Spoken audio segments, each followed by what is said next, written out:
مستقل کتاب لکھ سکتے ہیں اللہ کی رحمت سے کہ ائمہ متقدمین نے بھی کتنے زیادہ روایتوں کو ضعیف قرار دیا. وجہ اس میں فرمایا کہ فلاں راوی ضعیف ہے، فلاں راوی کذاب ہے، فلاں راوی متروک ہے. مسائل موجود ہیں، اگر آپ کو نظر نہیں آتی تو آپ دیکھیں، کوئی بھی کتاب پڑھیں، الجرح و تعدیل ہی پڑھ لیں، اس میں کتنی مثالیں ملتی ہیں. امام ابو زرع رازی، ابو حاتم رازی، امام بخاری رحمہ اللہ کی تاریخ الکبیر پڑھ لیں، کتنی مثالیں ملتی ہیں. وہ حدیث کو ضعیف قرار دیتے ہیں. وجہ یہ جی فلاں راوی ضعیف ہے. لکھا ہے کیوں نہیں لکھا؟ فلاں راوی متروک ہے، فلاں کذاب ہے. تو یعنی کس طرح ایک بات کو غلط انداز میں پیش کیا جا رہا ہے.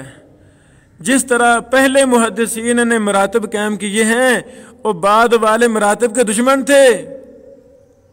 بعد والے بھی مراتب کے مطابق حکم لگاتے تھے، پہلے والوں کے مراتب پر ہی کام کیا ہے ان بعد والے ائمہ محدثین نے. دیکھیں کون سی کتاب جرح و تعدیل کی جہاں مراتب پر بحث نہیں ہے. تقریب التہذیب دیکھ لیں، تہذیب التہذیب دیکھ لیں، تہذیب الکمال دیکھ لیں، یہ بعد والوں کی کتابیں ہیں. لیکن کیا ان محدثین نے مراتب کا لحاظ نہیں رکھا؟ یہ کتنی بے تکی بات ہے. پانچویں بات، روایات کا مقارنہ کرتے ہوئے ناقدین قرآن و سنت، عملی واقع، عرف، زمان و مکان، حالات و واقعات کو بھی دیکھتے تھے. تو الحمدللہ ائمہ متأخرین نے یہ منہج پہلے محدثین سے لیا ہے اور اسی کے مطابق حکم لگایا ہے. آپ کا کیا خیال ہے؟ کیا بعد والے محدثین قرآن و سنت کو نہیں دیکھتے تھے حکم لگاتے وقت؟ حالات و واقعہ، زمان و مکان، عملی واقع، عرف کو نہیں دیکھتے تھے؟ کیوں نہیں دیکھتے تھے؟ اس پر بعد والوں کی کتابیں بری ہوئی ہیں، کیوں نہیں دیکھتے تھے؟ ایسے فضول باتیں کہی جا رہی ہیں. یہ حمزہ ملی باری صاحب کی باتوں میں آگے یہ بھی بات ہے، لہٰذا جس روایت میں بظاہر ان چیزوں سے تعارض پایا جاتا تھا اس کی خوب تحقیق کی جاتی تھی. اس ارکریزی کے باعث ناقدین میں یہ ملکہ اور مہارت پیدا ہو گئی تھی کہ ثقات کی روایات میں غلطیاں فوراً پہچان لیتے تھے اور ضعفاء کی روایتوں میں درست باتیں نکھر کر سامنے جاتی تھیں. تو الحمدللہ اسی طرح بعینی ہی متاخرین میں بھی یہ ملکہ تھا اور یہ ملکہ اللہ تعالیٰ نے عطا فرمایا تھا. یہ ملکہ متاخرین کو محدثین کی کتابوں کو بار بار پڑھنے سے ان پر تحقیق دراسے کرنے کے بعد سمجھ لگا تھا اور اسی کے مطابق ائمہ متاخرین نے بھی کتب حدیث پر کام کیے، کتب علل پر کام کیے، کتب جرح و تعدیل پر کام کیے. ہر وہ فن جس پر پہلوں نے کام کیے بعد والوں نے بھی انہی فنون میں ہی کام کیے. ائمہ متقدمین کی علل کی کتابیں تھوڑی ہیں، ائمہ متاخرین کی کتابیں علل میں زیادہ ہیں.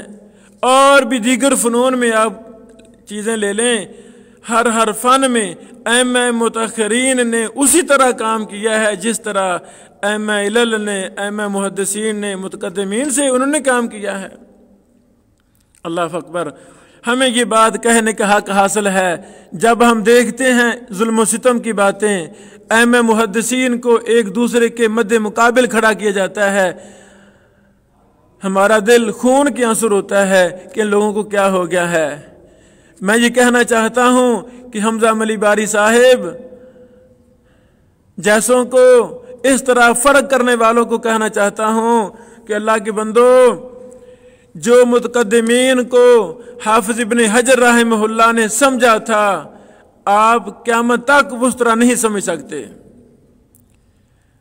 ائمہ متقدمین کی کتب کے جو دراسے، علل پر جو بحوث، جرح و تعدیل پر جو بحوث، مراتب پر جو بحوث، یہ ان ائمہ متاخرین نے کی ہیں، متقدمین کی باتوں کو لے کر آگے پھیلایا ہے، ان کے منہج کو آگے لائے ہیں. الحمدللہ. حمزہ ملی باری صاحب حافظہ اللہ، آپ اس طرح کی باتیں نہ کریں، یہ باتیں غلط ہیں، ان سے رجوع کریں.